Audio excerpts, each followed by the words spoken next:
ये डिज़ाइन बनाने के लिए राइट साइड पे फैब्रिक के थ्रेड को अटैच करना है हमें। स्लिप नॉट बनाएंगे और इसे अटैच करेंगे। अब बेसलाइन बनाएंगे चेन टू सिंगल क्रोशे से।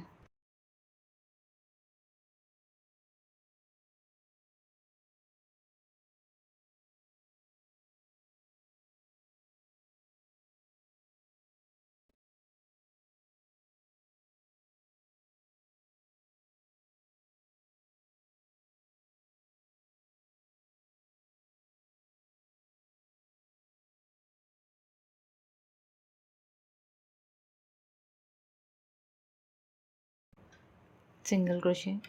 तो इस तरह से बेसलाइन बनाएंगे और कंप्लीट करेंगे। फिर नेक्स्ट रो बनाएंगे। चेन टू सिंगल क्रोशे से बेसलाइन कंप्लीट होने के बाद टर्न करेंगे और फर्स्ट पेज में सिंगल क्रोशे बनाएंगे और यहाँ से सेकेंड रो बनाना स्टार्ट करेंगे। चेन 12 बनाएंगे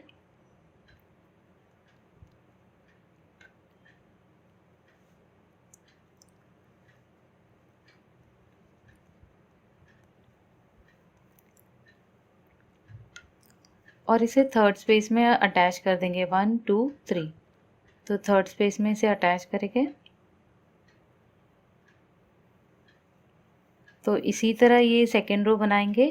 चेन 12 बनाएंगे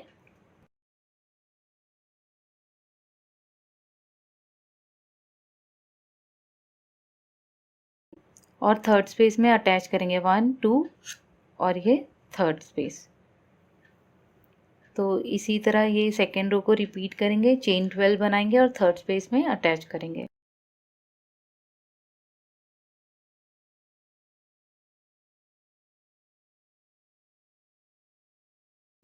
1 2 3 थर्ड स्पेस में अटैच। तो इसी तरह सेकेंड रो को कंप्लीट करें। सेकेंड रो कंप्लीट होने के बाद टर्न करेंगे और चेन 12 स्पेस में सिंगल क्रोशे बनाते हुए अपनी डिज़ाइन स्टार्ट करेंगे। तो इसके लिए अब हमें ये स्पेस में chain two single crochet 5 times बनाना है।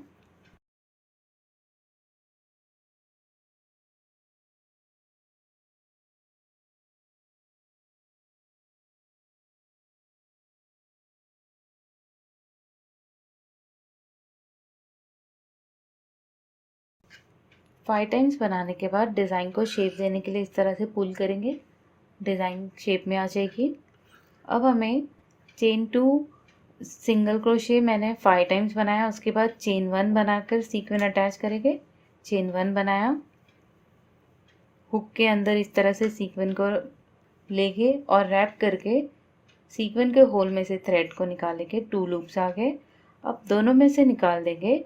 चेन 1 बनाएंगे और इस तरह से सीक्वेंस को पोजीशन पे रखते हुए अब सेम रिपीट करेंगे कि स्पेस में सिंगल क्रोशे बनाएंगे।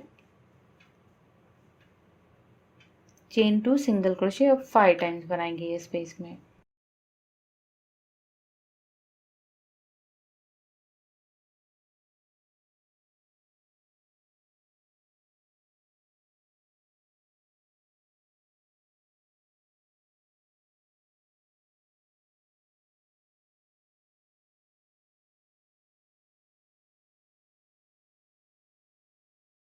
फाइव टाइम्स बनाने के बाद इस तरह से इसे पुल करेंगे डिज़ाइन को शेप देने के लिए। नेक्स्ट पेज में जाएंगे, सिंगल क्रोशे बनाएंगे